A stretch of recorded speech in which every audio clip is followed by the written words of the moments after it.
အားလုံးပဲမင်္ဂလာပါခင်ဗျာကျွန်တော်အခုတစ်ခါမှာတော့ဘုံမင်းကဘောင်ကျော်ရဲ့ဒုတိယအတွဲကိုတင်ဆက်ပေးတော့မှာပဲဖြစ်ပါတယ်ခင်ဗျာဒီဇာတ်လမ်းလေးကိုမစတင်ခင်မှာဘုံမင်းကောင်ဇာတ်လမ်းတို့ရဲ့နောက်ဆက်တွဲအပိုင်းများကိုအမြဲစင်ဆက်နားဆင်နိုင်ဖို့အတွက်ကျွန်တော်ရဲ့ channel လေးကို like and subscribe ပြုလုပ်သွားပေးဖို့တောင်းဆိုလိုက်ပါတယ်ခင်ဗျာ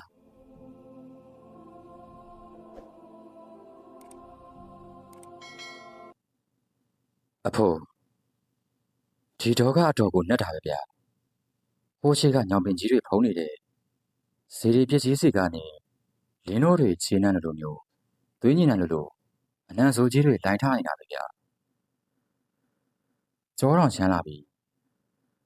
ချုံးရင်ကအဲ့လိုမျိုးလွယ်ကိုတင်းတင်းဆုပ်ပြီးတော့ဂျမ်မီရောက်နေဇေဒီဖြက်ကြီးကိုထိုးကြည့်ပြီးတော့ပြောနေခြင်းဖြစ်ပါတယ်အဖိုးမင်းအောင်ကစိတ်ပတိကိုခမက်မှန်ဆိတ်လိုက်ပြီးတော့အေးထွင်းရင်ဇေဒီပြက်ဆိုတာက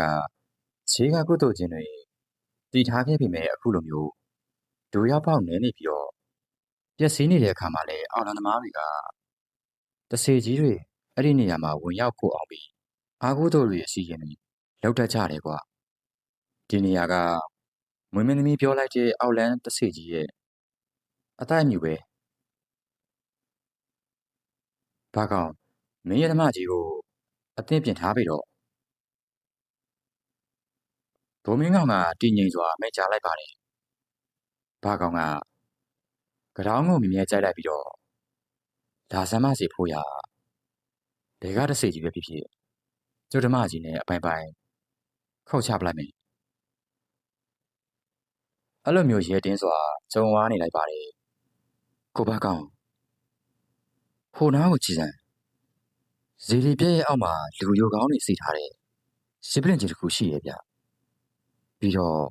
အဲ့ဒီပုံမှာငဖြူစီကနေပြန်လာတဲ့ဗရမ ्या စိမ့်လိုမျိုးပုံစံနဲ့တူတဲ့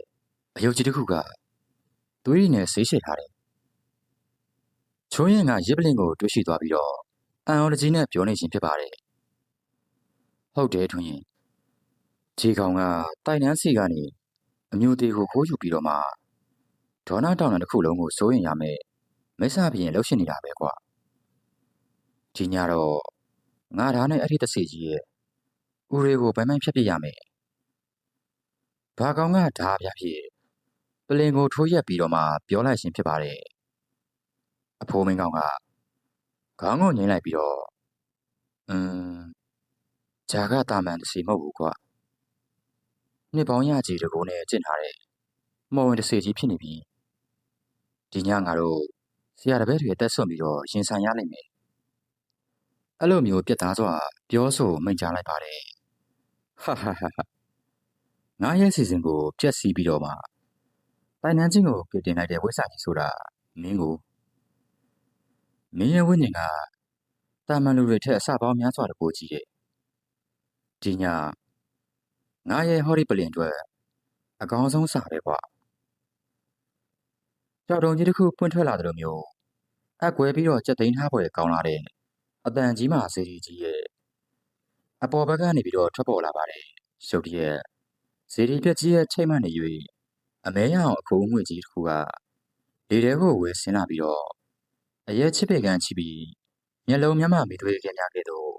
နေရဲတောင်းလောင်နေတဲ့အေယမအောက်လန်တဆေကြီးဖြစ်တော့ရုပ်လုံးပွက်ပေါက်လာပါတယ်တကောင်ကြီးခနာကိုတွင်မှာတော့အောက်လန်အင်းခွက်များထိုးနှံထားပြီးတော့ပါဇက်ကနေလေအပုပ်နဲ့များထောင်ထောင်ထားနေပါတယ်အဖို့ခြေကောင်ကြီးကရုပ်ခန္ဓာမရှိဘူးအခိုးငွေတွေနဲ့ဖွဲ့စည်းထားတာတာမန်လက်နဲ့မရဘူးကျွန်တော်အာနာနာရိယတုံနဲ့ပရိတ်တရားကိုရွတ်ဖတ်ပြီးတော့မှကာထားလိုက်မယ်ချုံးရင်ကအခြေအနေကိုကြည့်ရင်ဘိုးမင်းရောက်ဟာခြောက်ထားနေခြင်းဖြစ်ပါတယ်တဆေကြီးကမြေကြီးပေါ်မှာလဲကျနေတဲ့ဘာကောင်စီကိုချမ်းမှန်ဒိုးဝင်ရန်ပြင်လိုက်စင်မှာချုံးရင်ကအခြေကိုပြေးထွက်လာပြီးတော့ဆရာဖြစ်သူတင်ပေးထားတဲ့ပရိတ်တော်ကိုအတန်ကုန်စားတင်ပြီးတော့မှရွတ်ဖတ်ပါတယ်ချုံးရင်ရဲ့စိတ်သမารီနဲ့ရွတ်ဆိုလိုက်တဲ့အခါမှာတော့ပရိတ်အတန်လိုက်များကြောင်းတဆေကြီးမှမိဖို့တိုက်ခံရတဲ့ကဲ့သို့ဟော်ဟစ်ညီးတွားပြီးတော့အနောက်ကိုဆုတ်သွားရပါတယ်သို့တော့တကောင်မဟာဒေါရကြီးနဲ့ထိန်ဟောက်လိုက်ပြီး ပါဇက်ကားနေတဲ့အစိမ်းရောင်အစိတ်မီတော့များကိုထွန်းရင်စီကိုပြင်းထန်စွာမှုတ်ထုတ်လိုက်ပါတယ်။အမောင်မင်းရဲ့လောဘနဲ့အတားကြောင့်အပြစ်မဲ့တဲ့သူတွေတိုင်တန်းချင်းတွေအကုန်လုံးကိုဒုက္ခပေးနေတာရပ်လိုက်ပါတော့။အာကုသို့မီတော့တွေ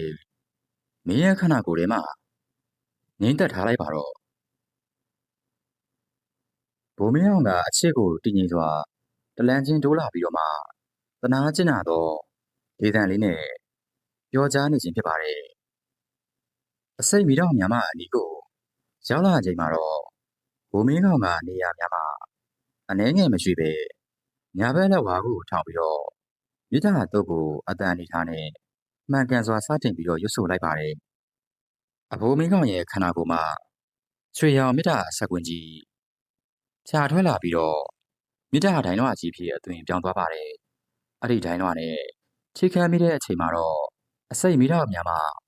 ရှေးလောင်းချတဲ့ကဲ့သို့ပျောက်ခွေငြိမ်အေးသွားပါတယ်။ချွင်းရင်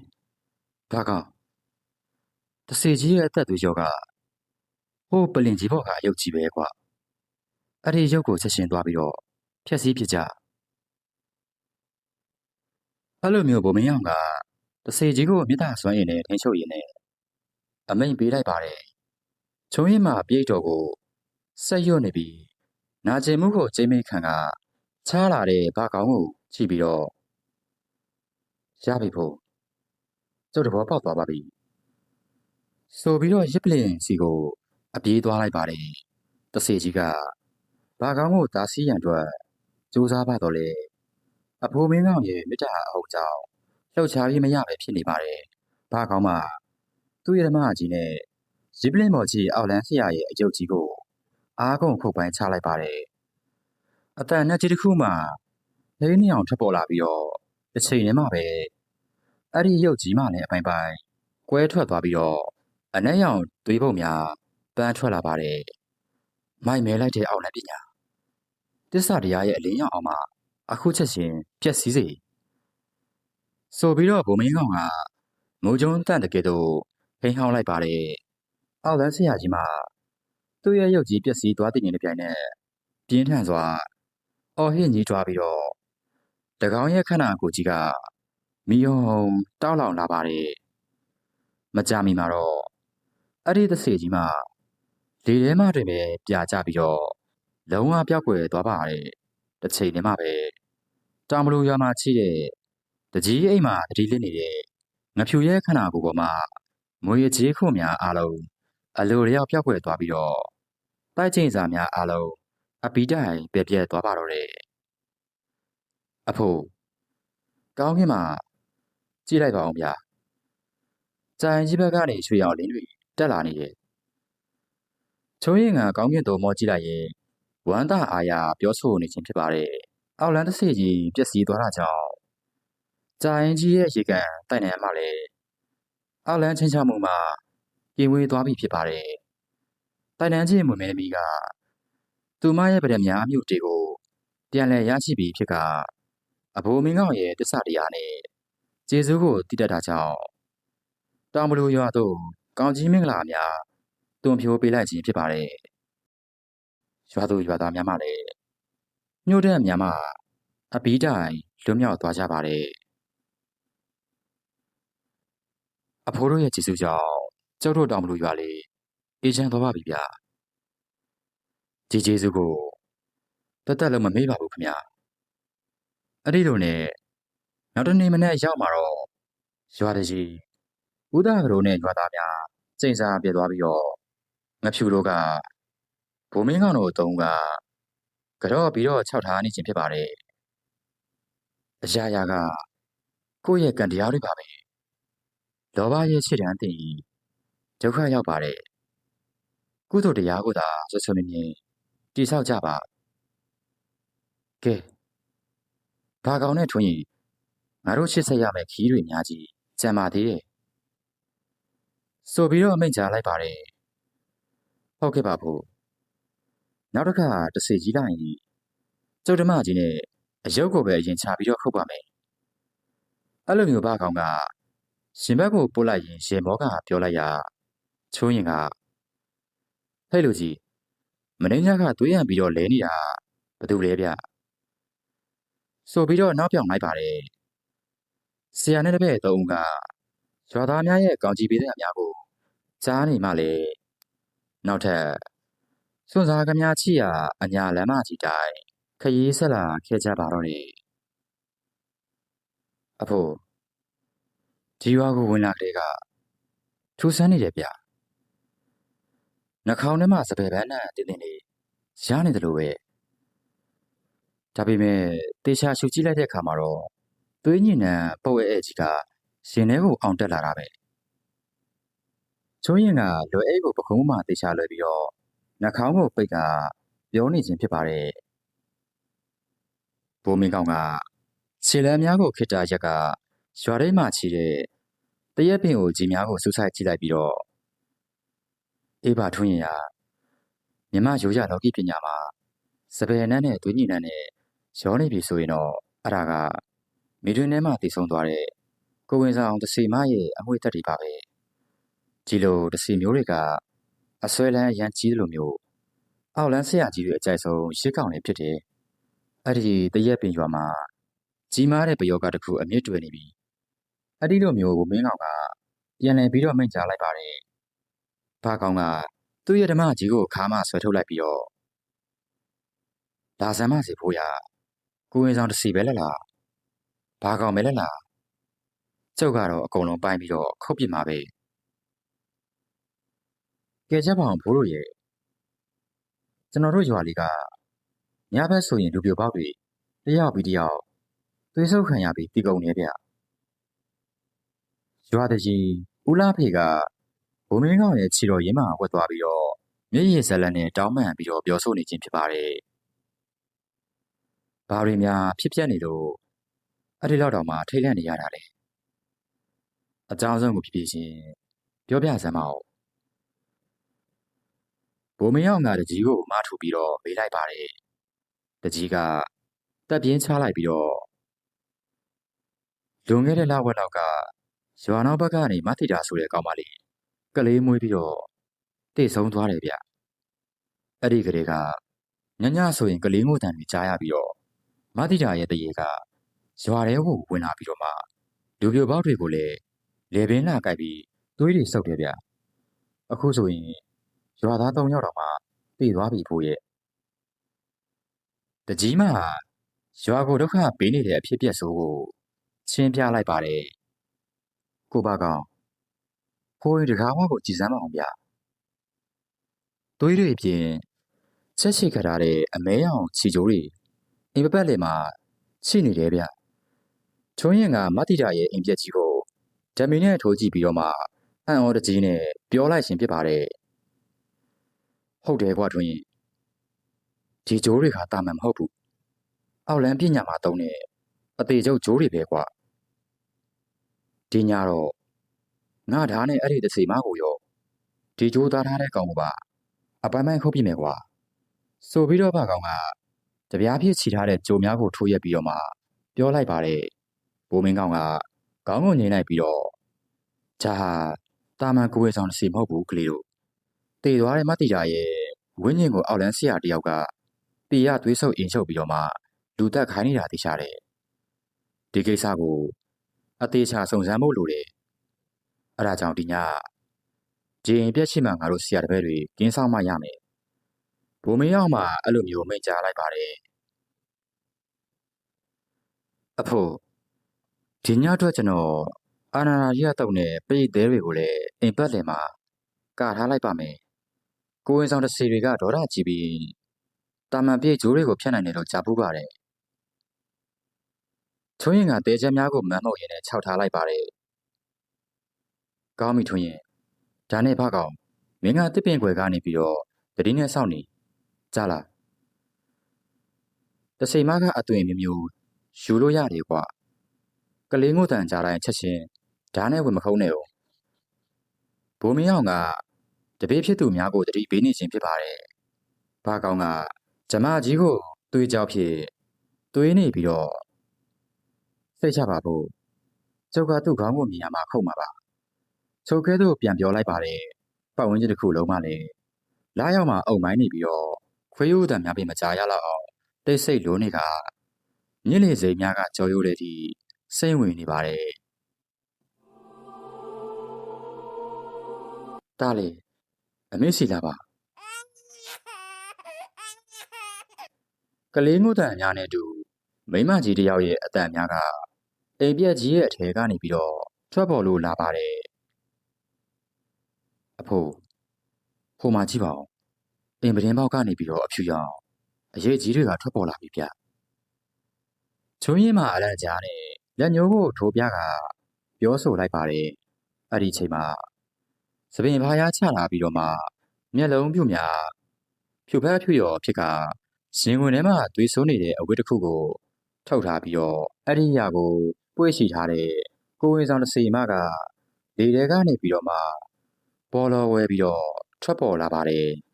သူမရဲ့ပါးစပ်မှာလည်းသွေးများယိုကျနေပြီးတော့ပုံရိပ်တစ်ခုလုံးစပယ်ပန်းများသွေးညှိနှံများကပြင်းထန်စွာလှိုင်တက်လာပါတယ်တစီမရဲ့မျက်လုံးများကတစ်ပင်ကွယ်မှာပုံအောင်နေတဲ့ဘာကောင်းစီတို့စူဆိုင်ကြီးကချက်သိမ်းထားဖွယ်ရာမဲ့ပြုံကြီးကိုပြုံးလိုက်ပါတော့တယ်မိမိဘုံခွဲနေတဲ့တစ်ပင်ကွယ်ကိုစိုက်ကြည့်နေက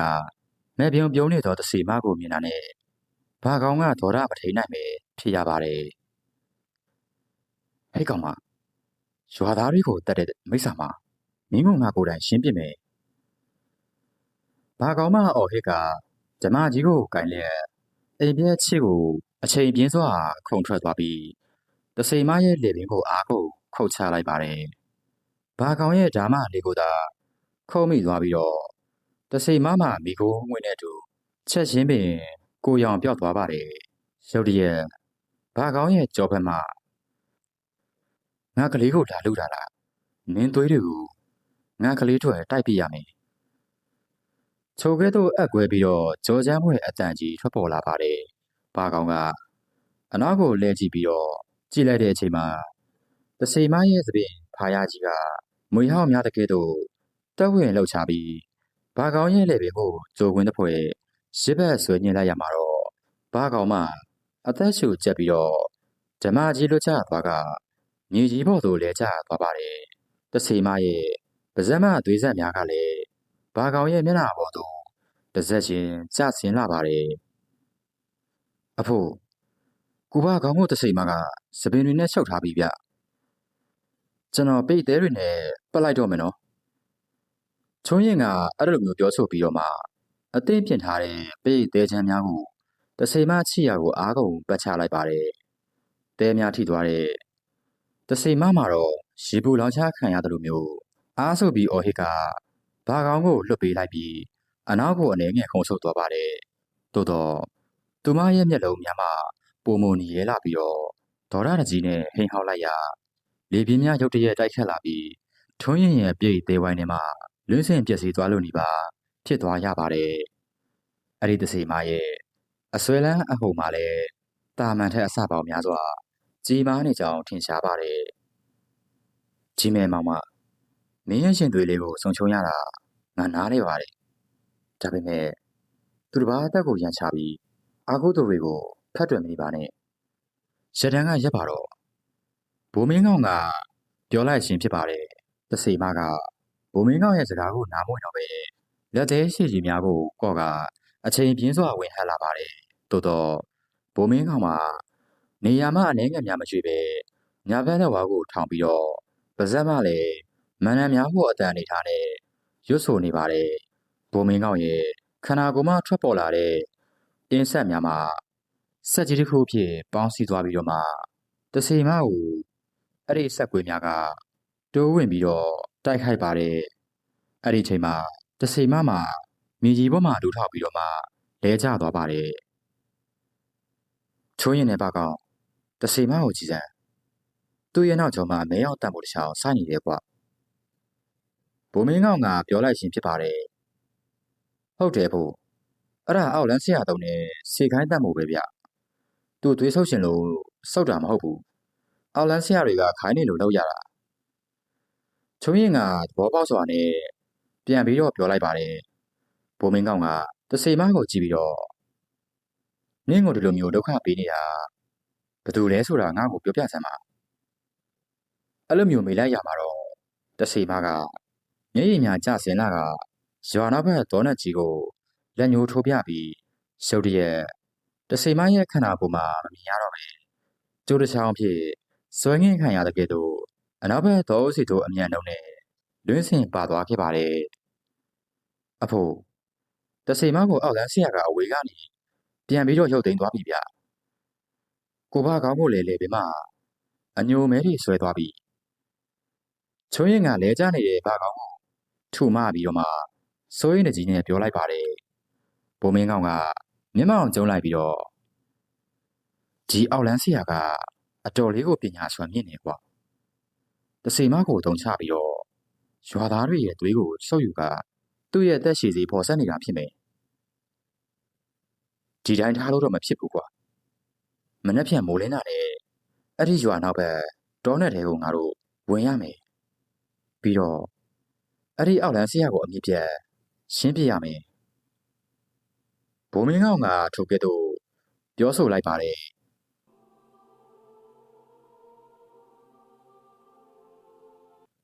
အဖိုးဒီတော်ကြီးကနေကင်းကြောက်တောင်ကြီးကိုအုပ်မှိုင်းပြီးတော့မှောင်မဲဆိုင်နေတာပဲဗျာနေရောင်တစ်ပေါက်မကိုအောင်မကြဘူးကျုပ်လည်းပင်ကမင်းညာကတစီမညှစ်ထားတဲ့ဒဏ်ရာကလည်းအခုထိဆက်ပြင်းပြင်းနဲ့ဖြစ်နေုံပဲဗျာဘာကောင်မှသူ့ရဲ့လေပင်မှာအညိုမဲဆွဲနေတဲ့ဒဏ်ရာကိုပုတ်တက်ပြီးတော့မှပြောဆိုနေခြင်းဖြစ်ပါတယ်ဘိုးမင်းကောင်ကစိတ်ပရိကိုခက်မှန်မှန်နဲ့စိတ်ပြီးတော့ဘာကောင်ရကိုယ်ရင်ဆောင်တစီမရဲ့အညိုအကာတာကကြီးမားတယ်လို့မျိုးသူ့ကိုခိုင်းစားနေတဲ့အောက်လန်းဆရာရဲ့ပညာကလည်းမသေးလာဘူးကွာဟော်ဒီတော်အုပ်ကြီးတစ်ခုလုံးကိုအမောင်အင်းတွေနဲ့ကာရံထားတာကွာမင်းတော်သားတွေထွက်လာလေအောက်လန်းရဲ့အငွေ့တက်တွေကမင်းကိုပို့ပြီးတော့မှလွှမ်းမိုးနေမယ်အဲ့လိုမျိုးဆုံးမစကားပြောလိုက်ပါတယ်ချုံရင်ကလွယ်ထဲမှပြေးရည်ဘူးကိုကင်ပြီးတော့ဟုတ်တယ်ကိုပါကောင်ဒီတော်ထဲမှာမြင်မြင်တမျှအကုန်လုံးကိုအယုံမလွယ်နဲ့တော့အောက်လမ်းမရတွေအများကြီးရှိနိုင်တယ်ဆိုပြီးတော့ပြောလိုက်ပါတယ်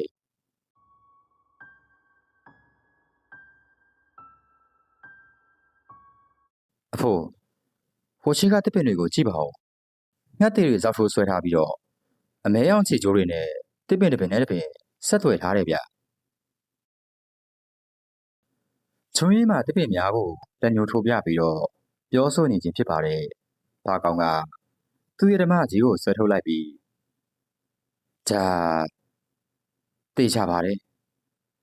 ဟိုအောက်လန်းစရာရဲ့လမ်းပြအစီရင်တွေပဲဖြစ်မယ်ကျုပ်ဒီဂျိုးတွေကိုအကုန်ဖျက်ပစ်မယ်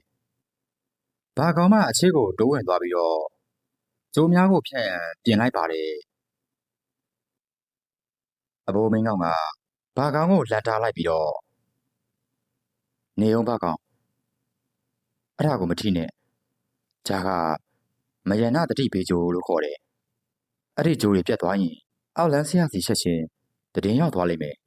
ငါတို့ကဂျိုးတွေကိုမထိပဲနဲ့အောက်ကနေငေါ့ချိုးပြီးတော့တတိထားပြီးတော့မှသွားရလိမ့်မယ်ဆိုပြီးတော့ပြတ်သားစွာပြန်ပြောလိုက်ပါတယ်အမေတောက်ကြပါဦး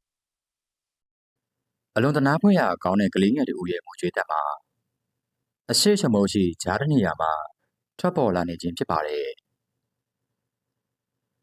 အဖိုးကလေးငိုတန်ကြားတယ်ဗျဟိုရှိကတည့်ရွက်ပုံပေါ်မှာ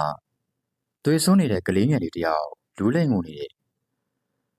ကျုံးရင်ကမျက်လုံးပြင်းပြဆန်ပြိုးနေပြောဆိုလိုက်ခြင်းဖြစ်ပါတယ်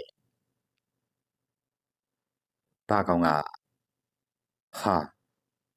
ဒီတော့နဲ့ထဲမှာကလေးကဘလို့လို့ရောက်နေတာလေတေချာပါတယ်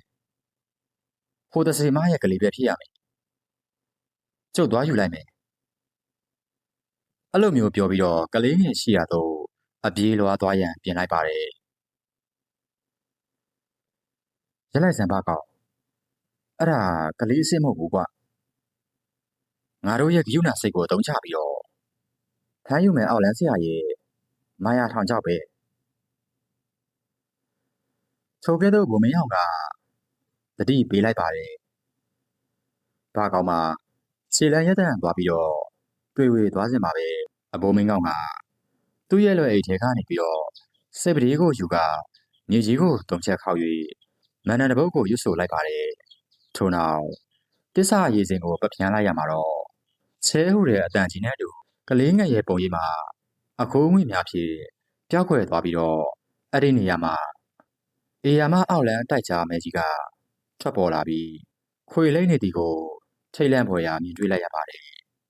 ၎င်းရဲ့မျက်လုံးများမှာမိခဲများကဲ့သို့နေရဲနေပါတယ်ဟာကြားမဲကြီးပါလားဒါစမ်းဟိကောင်ကြီးမင်းတို့ကောင်မျိုးကိုငါကကြောက်မယ်ထင်နေလားဘာကောင်မှအော်ဟစ်ပြီးတော့ဓမ္မကြီးကိုကင်ရဲ့တိုက်ကြားမဲကြီးရှိရာစီကိုအချိန်ပြင်းစွာပြေးဝင်သွားပြီးတော့ကြားကြီးရဲ့ခေါင်းကိုအားကိုခုတ်ချလိုက်ပါတယ်ဖြောင်းဆိုတဲ့အတန်ကြီးတစ်ခုထွက်ပေါ်လာပြီးတော့ဘာကောင်ရဲ့ဓမ္မကြီးမှလည်းကြောက်ဆောင်ကိုခုံမိတဲ့ကဲ့သို့တုန်ခါသွားကမိဘွားများပွင့်ထွက်သွားပါတယ်တိုက်ကြားမဲကြီးမှာအနေနဲ့များပဲနာကျင်ဟန်မပြပဲ၎င်းရဲ့အိယာမလက်ဝါးကြီးနဲ့ဘာကောင်ကိုအားပြင်းစွာရိုက်ချလိုက်ရာဘာကောင်မှလေရဲတွေညှင်းဆင်သွားပြီးတော့တစ်ပင်ကိုကြီးတစ်ပင်နဲ့အချိန်ပြင်းစွာသွားဆောင်မိကမြေကြီးပေါ်သို့လိမ့်ကျသွားပါတယ်အဖို့ဒီကောင်ကြီးကတာမန်တတဝမဟုတ်ဘူးဗျအကျေးခုနေကတမလေးလိုမျိုးမာနေတယ်ကျွန်တော်မိတိုင်းရင်းနဲ့ကာထားမှဖြစ်မယ်ထင်တယ်ချုံးရင်ကအခြေအနေကိုအကဲခတ်ရင်းနဲ့ဘိုးမင်းကောင်အားခြောက်ထားလိုက်ခြင်းဖြစ်ပါတယ်တိုက်ကြမဲကြီးကမြေကြီးပေါ်မှာလဲကျနေတယ်ဘာကောင်စီတို့ထပ်မံတိုးဝင်ရန်ပြင်လိုက်စဉ်ချုံးရင်ကအခြေတို့ပြေးထွက်လာပြီးအင်းချက်သုံးချက်ကိုလေထဲသို့ပြစ်လွတ်ကမန်တန်ရွတ်ဆိုလိုက်တဲ့အင်းချက်များမှမိတော့များဖြစ်ပြောင်းလဲသွားပြီးကြားကြီးရဲ့ရှေ့မှာမိတိုင်းကြီးဖြစ်ကြားရောက်သွားပါတယ်သို့တော့ကြားကြီးမှဒေါသထွက်ပြီးတော့ပိန်ဟောက်လိုက်က၎င်းရဲ့ပါးစပ်မှာအမဲရောင်အစိမ့်ငွေများထွက်ပေါ်လာပြီး၎င်းမိတိုင်းကြီးကိုငိမ့်သက်သွားအောင်လို့ဖေးထုတ်လိုက်ပါတယ်မီးများမှငြိမ်သွားပြီးအစိမ့်ငွေများကချွင်းရင်စီသို့ကျိုးဝင်လာပါတယ်အမောင်အောက်လန်းဆရာရဲ့အစီရင်အောက်မှာအားကိုးတို့မိတော့တွေကိုဘာလို့ဖတ်တွေ့ထားရတာလဲအေးချမ်းရကိုသွားပါတော့လားမင်းကောင်ကအခြေကိုတည်ငြိမ်စွာတလန်းချင်းတိုးလာပြီးတော့မှတနာကျင်လာတဲ့လေတံနဲ့မိတ်ကြားလိုက်ပါတယ်တိုက်ကြားမဲကြီးကဟင်းဟောက်ပြီးမင်းကောင်ရဲ့ထံကိုအချိန်ပြင်းစွာနဲ့ဝင်ဟပ်လာပါတယ်သို့တော့မင်းကောင်မှနေရာမှအနေငယ်များမရွေ့ပဲနဲ့ညာဘက်လက်ဝါးကိုထောင်ကမန္တန်များကိုအမှန်ကန်စွာစားတင်ပြီးတော့ရွတ်ဆိုလိုက်ပါတယ်မင်းကောင်ရဲ့ခန္ဓာကိုယ်မှာရွှေရောင်မြစ်တာစက်ကွင်းကြီးတစ်ခုဖြာထွက်လာပြီးတော့တိုက်ကြားကြီးမှလည်းအဲ့ဒီစက်ကွင်းနဲ့ထိမိတာနဲ့နေရန်ကြီးကိုဝင်တိုက်မိတဲ့ကဲ့သို့အချိန်တည်သွားကအော်ဟစ်ညီးတွားရင်းနဲ့နေရာမှာပင်တောင့်တင်းပြီးတော့သွားပါတော့တယ်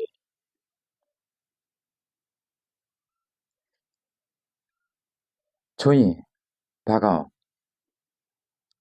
ဒီကောင်ကြီးရဲ့နှစ်ဖူးတက်တက်မှာအမဲရောင်တံမိုးကိုကြည့်စမ်းကွာအဲ့ဒါအောက်လန်းဆရာရဲ့စီခိုင်းတဲ့တံမိုးပဲဖြစ်ရမယ်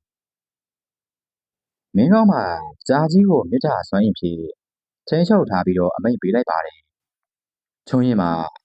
မန္တန်များကိုဆက်ရွတ်ပြီးတော့နာကျင်မှုကိုကျိမိတ်ခံပြီးချားလာတဲ့ဘာကောင်ကရပြီဖို့ကျုပ်သဘောပေါက်ပြီ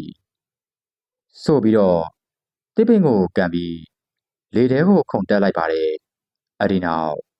သူ့ရဲ့ဓမ္မကြီးကအပြားဘက်မှာကြားကြီးရဲ့နဖူးတက်ရှိတံပိုးကိုအားကုန်ရိုက်ချလိုက်ပါတော့တယ်ဖောင်းဆိုတဲ့အတန်ကြီးနဲ့အတူကြားကြီးရဲ့နဖူးမှာအနက်ရောင်သွေးပုတ်များပန်းထွက်လာပြီးကြားကြီးမလေထဲမှာပြကြပြက်ခွဲသွားပါတယ်ကိုဘကောင်ဟိုရှိကတောင်ကုန်းလေးပေါ်မှာတဲပြက်ကြီးတစ်လုံးတွေ့ပြီဗျအဲ့ဒီတဲပြက်ထဲကနေအပုံနှံ့တွေသွေးညင်နှံ့တွေအလုံးလိုက်ရင်လိုက်ထွက်နေတာပဲ ကျုံးရင်မှာနှာခေါင်းကိုပိတ်ရင်းနဲ့အခြေကိုညွန်ပြရင်ပြောနေခြင်းဖြစ်ပါတယ်မင်းကောင်းနဲ့ကြံတပည့်နဲ့ဦးတို့အဲ့ဒီတဲပြက်ကြီးအနီးကိုတိတ်ဆိတ်စွာချင်းခတ်သွားကြတယ်တဲပြက်ကြီးရဲ့ပတ်လည်မှာတော့လူရိုးကောင်းများနဲ့ဖျောင်းနိုင်နေများကိုပုံထားပြီးအလဲပဟိုမှာတော့မိဖို့ကြီးတစ်ခုတောက်လောင်နေပါတယ်အဲ့ဒီမိဖို့ရဲ့အနီးမှာတော့အနက်ရောင်ဝစ်စုံကိုဝတ်ယုံထားပြီးမျက်နှာမှာလည်းဆေးမင်းကြောင်များအပြည့်ထိုးထားတဲ့ဦးရွှေတုံအမီကအောက်လန်းဆရာကြီးကအရက်ပလင်းကိုကင်ကမန္တန်များကိုတတူနဲ့ရွတ်ဆိုလိုနေပါတယ်ဟာဟာဟာဟာဟာဟာဟာရောက်လာကြပြီလားဝိဆာကြီးနဲ့တပည့်ကျော်များငါရဲ့တိုက်ကြားကိုကြော်ဖြတ်လာနိုင်တယ်ဆိုပေမဲ့ငါစကန်းကိုရောက်လာတာဟာကိုယ်တိမ်ရင်းကိုတူးတာပဲကွာအောက်လန်းဆရာကြီးဦးရွှေတုတ်ကစက်သိန်းထားဖို့ရာရှင်မောရင်းနဲ့မတ်တက်ထားရက်လိုက်ပါတယ်အဲ့ဒီနောက်ဦးရွှေတုတ်ကဖန်ပလင်းကြီးကိုကန်မြောက်လိုက်ပြီးတော့ခြေဟောင်းသွေးမှန်တံကိုရွတ်ဆိုလိုက်ပါတယ်ရုတ်တရက်ဒေါ်တစ်ခုလုံးလေပြီးများတိုက်ခိုက်လာပြီးကောင်းကင်မှာတိမ်မြများအုပ်ဆိုင်သွားကနေကင်းကြောက်တောင်၌ပင်ညကင်းတစ်ကောင်ကဲ့သို့မှောင်မိုက်သွားပါတယ်လာစမ်းမတ်တီတာမင်းရဲ့အစာတွေရောက်နေပြီသူတို့ရဲ့သွေးတွေကိုအကုန်စုပ်ယူလိုက်စမ်းဆိုပြီးတော့မိတ်ပေးလိုက်ရာဖန်ပလင်းထဲမှာအနက်ရောင်အကိုငွေများထွက်ပေါ်လာပြီးမင်းညကထက်ပုံမကြောက်မက်ဖွယ်ကောင်းလာတဲ့မျက်လုံးမှသွေးများယူကျနေတဲ့ကိုဝင်ဆောင်တစ်စီမှမတ်တီတာကဦးချွေတုတ်ရဲ့အမိန်ပေးမှုအောက်မှာရုပ်လုံးပေါ်လာပြီးတော့အဖိုးမင်းအောင်တို့စီတို့အချိန်ပြင်းစွာဝင်ရောက်လာပါတယ်ဟာဟာတတ်လိုက်စမ်းမတ်တီတာသူတို့ရဲ့သွေးတွေကိုအကုန်လုံးဆုပ်ယူလိုက်စမ်းအောက်လန်ဆရာဦးရွှေတုတ်ရဲ့ဖန်ပလင်းကြီးကိုကင်ကရိုးသွစွာအော်ဟစ်အမိန်ပေးနေလိုက်ပါတယ်အမိန်ပေးတဲ့အဆုံးမှာတော့ကိုဝင်ဆောင်တစ်စီမှမတ်တီတာကလည်းလေထဲမှနေ၍မင်းကောင်းတို့ရဲ့ချီရာကိုကြားရဲတကောင်ကဲ့သို့အချိန်ပြင်းစွာခွန်အုပ်လာပါတယ်နေခင်းကြောက်တောင်ဖြစ်တော်လေအောက်လန်းမနန်ကြောင့်သူမရဲ့ခွန်အားမမြေတကောင်ရန်ထက်ပင်ပုံမပြီးတော့ကြီးမားနေပြီးမျက်လုံးမြမယိုကျနေတဲ့သွေးဆက်မြမမြေကြီးပေါ်သို့ကျလာတဲ့ပြိုင်နဲ့ဆဲကနေအက်စစ်ကဲ့သို့လောင်ကျွမ်းသွားသည်ကိုထိတ်လန့်ပွေရာမြင်တွေ့လိုက်ရပါတယ်လာစမ်းဟဲ့ကောင်မမင်းကိုခိုင်းနေတဲ့ကောင်ကိုငါတက်ပေးမယ်ငါရှိကဖဲစမ်းအဲ့ဒီလိုမျိုးအော်ဟစ်ကဘာကောင်းမှပရိတ်ရည်စင်ကိုလူထားတဲ့ဂျမကြီးကိုကင်ပြီးတဆေမကိုခုတ်ပိုင်းရန်မဟုတ်ပဲကြပြားပြေးရိုက်ကဖယ်ရှားရန်စူးစမ်းလိုက်ပါတယ်ကြောင်ဝုန်းဆိုတဲ့အတန်ကြီးမှထွက်ပေါ်လာပြီးတော့ဓမ္မကြီးနဲ့တဆေမရဲ့လက်သေးကြီးများထိခိုက်မိသွားရာဘာကောင်မှဆင်ကြီးတကောင်ဝင်တိုက်ခံရတယ်လို့မျိုးဖြစ်သွားတာကြောင့်အနောက်ကိုခြေလန်းအတော်များလွင့်ဆင်သွားပြီးတော့မြေကြီးဘောကိုလင်းကျသွားပါတယ်တဆေမကဘာကောင်ရဲ့ပုံမှာခုံအုပ်ရန်ထမ်းမှန်ပြီးတော့အချိန်ယူလိုက်ပါတယ်ကိုဘာကောင်တတိထားပါဗျာချုံရင်ကပြေးထွက်လာပြီးတော့သူ့ရဲ့လွယ်အိတ်ထဲမှာပရိတ်ကျိုးခွေကိုအမြန်ယူကတဆေမစီကိုလှမ်းပြီးတော့ပြစ်လိုက်ပါတယ်ပြီးတော့မန္တန်ဘုတ်ကိုအတန်ကုန်ရွတ်ဆိုလိုက်ပါတယ်ပရိတ်ကျိုးကတဆေမရဲ့ခန္ဓာကိုယ်ကိုရစ်ပတ်သွားမိရာတဆေမမှာမိဖို့တိုက်ခံရတဲ့ကဲ့သို့အားဆိုပြီးတော့အော်ဟစ်ကရက်တန့်သွားပါတယ်သို့တော့ဦးရွှေတုတ်ကသူ့ရဲ့လက်ထဲမှာရှိတဲ့ဖန်ပလင်းကြီးကိုအောက်လန်းတုတ်ကောက်နဲ့တစ်ချက်ခောက်လိုက်ပြီးပလင်းထဲမှာအနီရောင်မီးဟန်များထွက်ပေါ်လာပြီးတော့တဆေမချုံနှောင်ထားတဲ့ပရိတ်ကျိုးများမှလည်းဖောင်းကနေ ပြတ်တောက်သွားပါတယ်တစေမရဲ့မျက်လုံးများမှာပုံမနီရဲလာပြီးတော့ချုံးရင်စီတို့ဝင်ဟက်ရန်ပြင်လိုက်ပါတယ်ကလေးတို့နောက်ဆုတ်ကြဒီတစေမကသွေးစာနေပြီကွတာမန်ပြိတ်နဲ့မတိုးတော့ဘူးအဲ့လိုမျိုးပြောလိုက်ပါတယ်မင်းကောင်းမှညာဘက်လက်ဝါးကိုထောင်ပြီးတော့မန်နန်ကိုရွတ်ဆိုလိုက်တဲ့အချိန်မှာတော့မင်းကောင်းရဲ့ခန္ဓာကိုယ်မှာရွှေရောင်ဆက်ကွင်းကြီးတစ်ခုကဖြာထွက်လာပြီးတစေမကိုအဲ့ဒီဆက်ကွင်းနဲ့ထိမိလိုက်တာနဲ့တပြိုင်နက်တစေမမှာညှိတွားပြီးတော့နေရာမှာတင်ခွေလဲကျသွားခဲ့ပါတော့တယ်ချွင်းရင်ဘာကောင်ဒီတစေမကိုငါထိန်းထားလိုက်မယ်သူ့ကိုဒီလိုမျိုးရက်ဆက်စွာခိုင်းစားနေတဲ့ဟိုဦးရှိတုပ်လက်ထဲကဝိညာဉ်လောင်ဖန်ပလင်းကိုပဲတယူလာအဲ့ဒီပလင်းကိုချက်ချင်းခွဲပစ်ကြဘိုးမင်းကောင်ကတစေမကိုကြည်ထားပြီးတော့မှအမိန်ပေးနေခြင်းဖြစ်ပါတယ်ဘာကောင်းမှ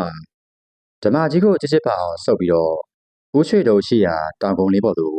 အချိန်ပြင်းစွာပြေးသွားခဲ့ပါတယ်ချုံရင်ကလည်းဘာကောင်းရဲ့ဘေးမနေ၍အရန်တင်ကိုညင်ရန်လိုက်ပါသွားခဲ့ပါတယ်အနားရောက်တဲ့အချိန်မှာတော့မြေကြီးပေါ်မှာရှိတဲ့လူယိုကောင်တစ်ခုကိုခြေထောက်နဲ့ကန်ထုတ်လိုက်ပါတယ်အဲ့ဒီယိုကောင်လွှင့်ဆင်သွားတာနဲ့တပြိုင်နက်ဘာကောင်တို့မှပြေးတက်လာတဲ့မြေကြီးများပွင့်ထွက်သွားပြီးတော့မြေရောက်ထဲမှာပုတ်ဟောင်နေတဲ့သွေးဆုပ်ဖုတ်ကောင်ငယ်များငါးကောင်ခန့်ရုတ်တရက်ထွက်ပေါ်လာကြပါတယ်၎င်းတို့မှာသပင်ဖားရနဲ့မျက်ဖြူလန့်နေပြီးတော့ဘာကောင်တို့ရဲ့ခြေထောက်များကိုဖန်ဆွဲကိုက်ဖြတ်ရန်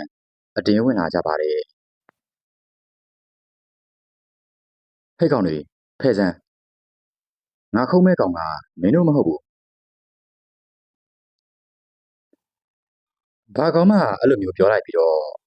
ပေးရည်စင်လူထားတဲ့ဓမ္မကြီးနဲ့ခြေစုံးမဝင်လာတဲ့ဖုတ်ကောင်နှစ်ကောင်ကိုအားကုန်ခုတ်ပိုင်းချလိုက်ပါတယ်ချွမ်းဟုသောအတန်များကဖုတ်ကောင်များကြားမှထွက်ပေါ်လာပြီးတော့ဖုတ်ကောင်များမှလည်းအပိုင်ပိုင်ပြတ်ကျသွားပြီးသို့တော့ကြံသုံးကောင်ကဘာကောင်ရဲ့ရှစ်သလုံးကိုလှန်ကိုက်ရန်စူးစမ်းကြတယ်အဲ့ဒီခိုင်ချုံရင်မှသူ့ရဲ့လွယ်အိတ်ထဲမှာပရိတ်သေးများကိုအမြန်ထုတ်ကဖုတ်ကောင်များစီတို့လမ်းပတ်လိုက်ရာခြေကနေအတန်မြည်ပြီးတော့ဖုတ်ကောင်များမှနောက်ဆုတ်သွားကြပါတယ်သွားကိုဘာကောင်ဟိုအောက်လန်းဆရာစီကိုဆက်ပြီးတော့သွားချွန်းရင်ကအော်ပြီးတော့ပြောလိုက်ပါတယ်ဘာကောင်ကအချေးကိုဆက်ပြီးနှိမ့်စင်ပါပဲဦးရွှေတုတ်ကအောက်လန်းဆုံးတစ်မြောင်ကိုဆွဲထုတ်ကဘာကောင်ထန့်ကိုလမ်းပြီးတော့ပြင်လိုက်ပါတယ်ချွန်းရင်ကအဲ့ဒီအချိန်တွေကိုမြင်တာနဲ့လွယ်ထဲကနေပြီးတော့လေးခွားနဲ့စမအခရာအင်းကွက်ရေးဆွဲထားတဲ့ကြောက်ခဲကိုထုတ်ယူလိုက်ပြီးဦးချွေကောင်ရဲ့ဖန်ပလင်းကိုကင်ထားတဲ့လက်ကိုအားကုန်တင်းအောင်ဆွဲပြီးပြစ်လွှတ်လိုက်ပါတယ်ဂျိုင်းဟုတဲ့အတန်နဲ့တူကြောက်ခဲမှလေကိုခွဲပြီးတော့ထွက်သွားတော့လေဦးရွှေတုတ်ကအလွန်လှမြန်စွာရှောင်တိန်တာကြောင့်ကြောက်ခဲမှနောက်ွယ်မှာရှိတဲ့တစ်ပင်ကိုသာသွားပြီးတော့ထိမှန်ခဲ့ပါတယ်သို့တော့အဲ့ဒီအချိန်လေးတွေမှပဲဘာကောင်းမှဦးရွှေတုတ်ရဲ့အနီးကိုရောက်ရှိသွားပြီဖြစ်ပါတယ်ဟဲ့ကောင်ရွှေတုတ်မင်းရဲ့ရုံမာတဲ့ပညာတွေဒီမှာတင်ပြီးပြီအဲ့လိုမျိုးဘာကောင်ကကြုံသွားပြီးတော့ဖန်ပလင်ကြီးကိုသူ့ရဲ့ဓမ္မကြီးနဲ့အားကုန်ခုတ်ပိုင်းရန်ဓာတ်ကိုမြောက်လိုက်ပါတယ်ဦးရွှေတုံးမှာပြေးစရာမြင်မရှိတော့တာကြောင့်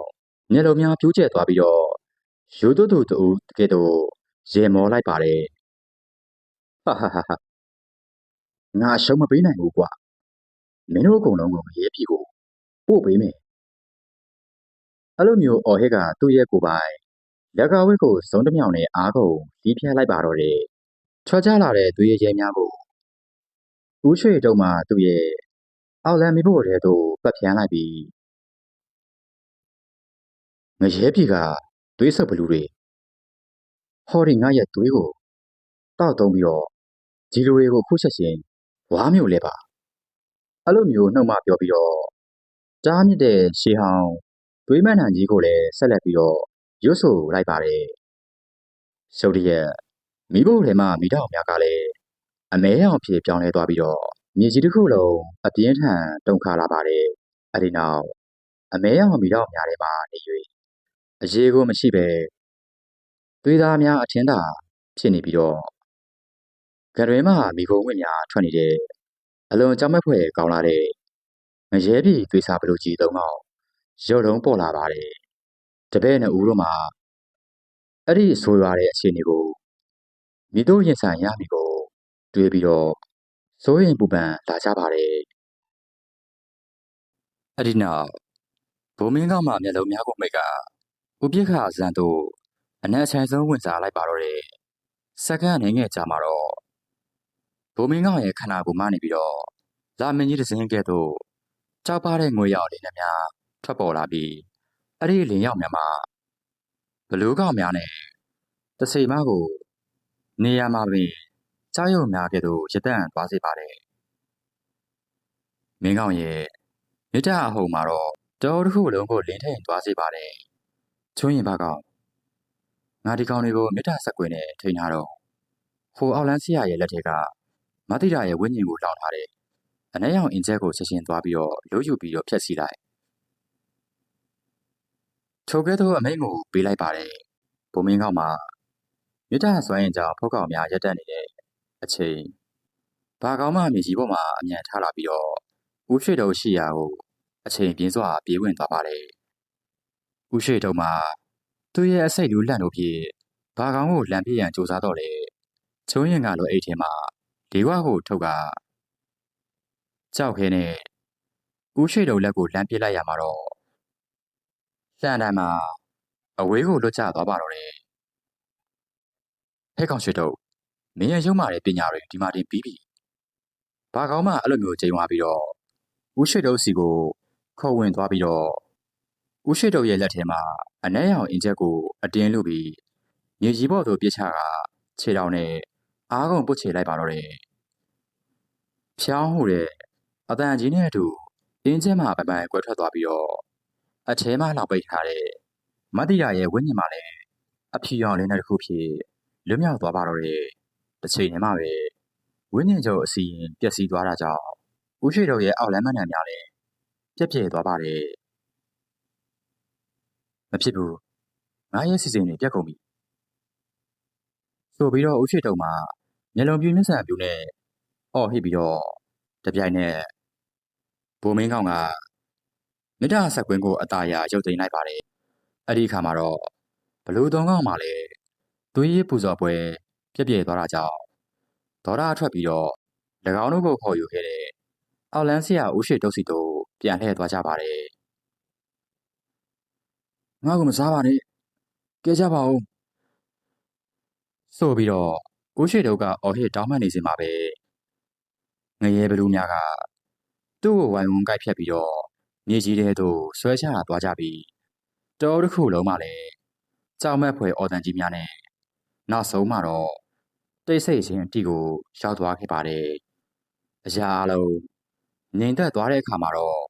လွတ်မြောက်သွားတဲ့ကိုဝင်ဆောင်တစိမမတိတာရဲ့ဝိညာဉ်မှလည်းဖြူစင်တဲ့ဝတ်စားများဖြင့်တာမန်မျိုးသမီးတို့ရဲ့ရုပ်သွင်းကိုပြန်လှည့်ပြီးတော့ရောက်ရှိသွားပါတယ်သူမရဲ့ရင်ခွင်မှာလည်းကြည်လင်လာပါတယ်ကလေးငယ်တူကိုပွေ့ရှိပြီးတော့မှဖြူစင်တောက်ပနေတာကိုတွေးမြင်လိုက်ရပါတော့တယ်